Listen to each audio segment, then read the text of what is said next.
Okay, so I'm filming myself and I'm holding this shit still. Anyway, so it's on a stabilizer. I have a stabilizer now. I'm gonna walk around and see what it looks like. So when I do some car footage, it'll look like XYZ.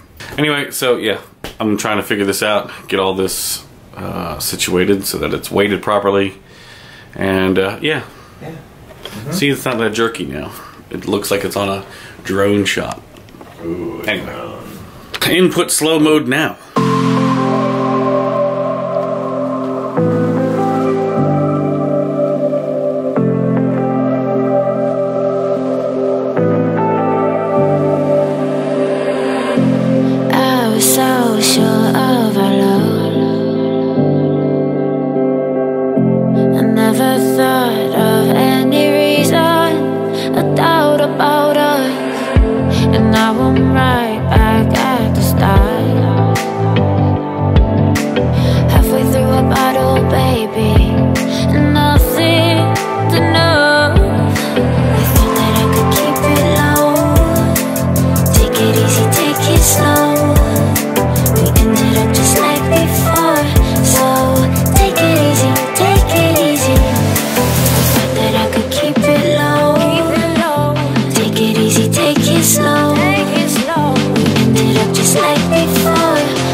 Take it easy.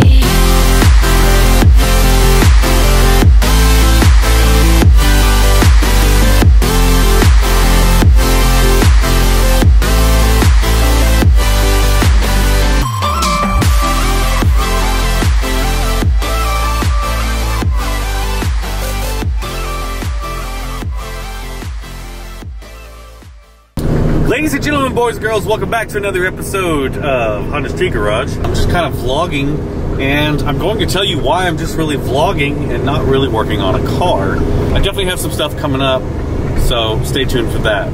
If you don't like me talking and blabbering on about stuff, then I guess click away.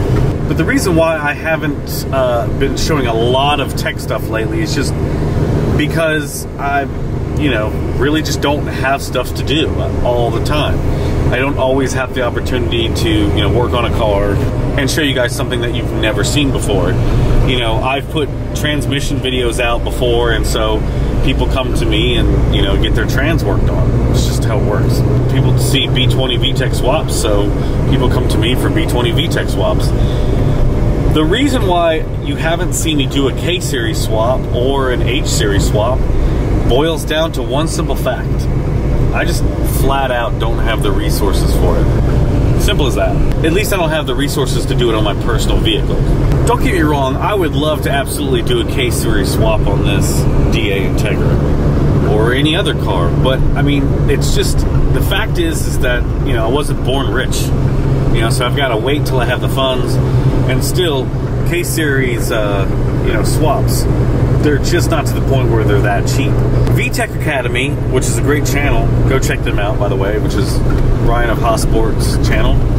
They did a budget swap on an EG Civic, and roughly came to a little over $3,000, which isn't bad, but I can tell you that I have way less in this B20 VTEC swap. Way less. The other factor is that there really isn't a lot of people around me that have the budget to do that to a car either. I mean, where I live really isn't, that wealthy of an area, like Florida, say, which is more common to see a K-swapped car for sure. And the same goes for H-Series swaps as well. It's just really a cost factor. But anyway, other than all of that stuff, speaking of K-Series swaps and not being born rich, there is something that I do want to bring up, which is stupid car enthusiasts. I'm not calling everybody out, I'm not trying to be a hater, but there's some things that really, grind my gears, so to speak, when it comes to just the automotive culture. There's been a lot of people lately in the automotive culture that have tried to inject some positivity into the culture, that have tried to,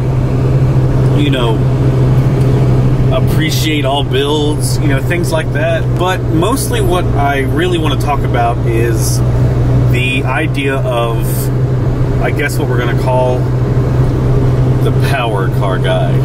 Everybody likes to have power, okay? But it seems to be a subject that has just literally gotten out of hand. But one of the things that sparked this, I guess, conversation piece that I would like to talk about is the fact that I saw a post recently on Facebook where someone that I knew got a new car. They posted a picture of it. I'm not going to say any names. I'm not going to say what models the cars were, but they were not Hondas in the subject. But basically, someone commented on the status, and it went well over 100 comments. And someone commented, "Oh, well, my car is faster than anything that you have, so nobody can tell me shit." So this is basically the mentality that young people have? Is this really the mentality that young people have? Or is this really the mentality that enthusiasts have? Just because your car can beat, quote unquote, beat anything you got or anything that I got, you can say whatever you want, no one can tell you shit? And then, of course, people that are just obsessed with large power numbers, okay? Oh, 400 horsepower, 450 horsepower, 600 horsepower, 700 horsepower, 800 horsepower. But this made 1,000 horsepower. Why don't you just have 1,100 horsepower? Just understand that not all things are about power and going the fastest. The thing I think a lot of people don't realize is that when it comes to power, there's two different ways of looking at it. There's peak power. You can tune a car to have peak power at a really high RPM just to get a high number. Or you can tune it for, you know, using it. You want the highest amount of power in the mid-range. It may not be the highest number total overall that you can get, but if you can bring more power in sooner in the power band, then you're definitely going to fare better, especially in any sort of real racing situation. But I guess one of the things that I would equate it to is the fact that, like, you know, look, if you get into computers or you get into gaming or you get into anything and you ask a question immediately as a newbie, most people do this, which is understandable. And I'm not trying to hate on any new car enthusiast because, of course, everybody wants to know, well, which one's better? Which one's faster? And the thing is that, you know, cars have different uses. You know, is this a drag car? Is this a drift car? Is this a street car? Is this a track car? Circuit car? Is this a show car? It's funny, most people don't realize that, like, oh, I've got this car that I've built all this power on, and they take it to a track and they have cars with much less power going around them like it's nothing. And that's because those guys set up the car for suspension and brakes, which is much better for track use than just adding power. And I'm sure most of you that watch this channel know this stuff. I am very fortunate to have some of the best fan base. Thank you guys. I have a very intelligent fan base, which I'm very appreciative of. And you guys can go ahead and load up the comments. You can roast me all you want about how stupid I am for having a weak ass car. You can roast each other about who's got the bigger dick or who's got the, you know, faster car, more horsepower car. At the end of the day, it really doesn't matter. What is your car being built for? Is it being built for you? If you didn't know, I have a Type R Trans with an LS 5th. Anyway, so look, if you're the type of guy that, you know, goes and buys a car or buys wheels or whatever just to stunt on the next guy, you know, more power to you. That's your thing. Sit there and be like, well, you can't tell me shit because your car isn't as low as mine.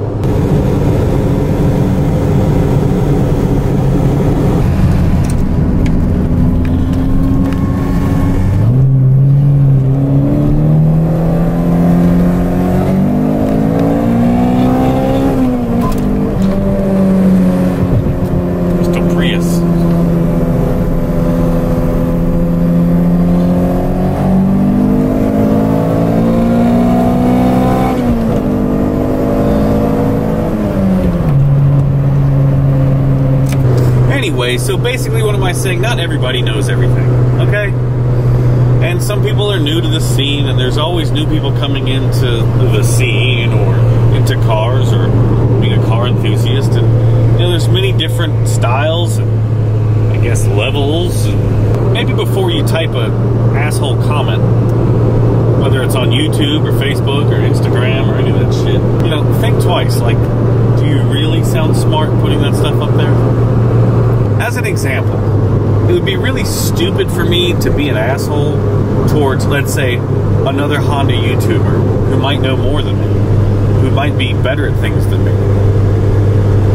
You get what I'm saying? Just because I might have more subscribers. For example, VTech Academy, you know, Brian Gillespie, I mean, OG in the Honda scene, literally founded Hossport. He knows a lot more than I do. And another person who definitely does not get enough credit, and one of my personal favorite YouTubes, has got to be Young Static.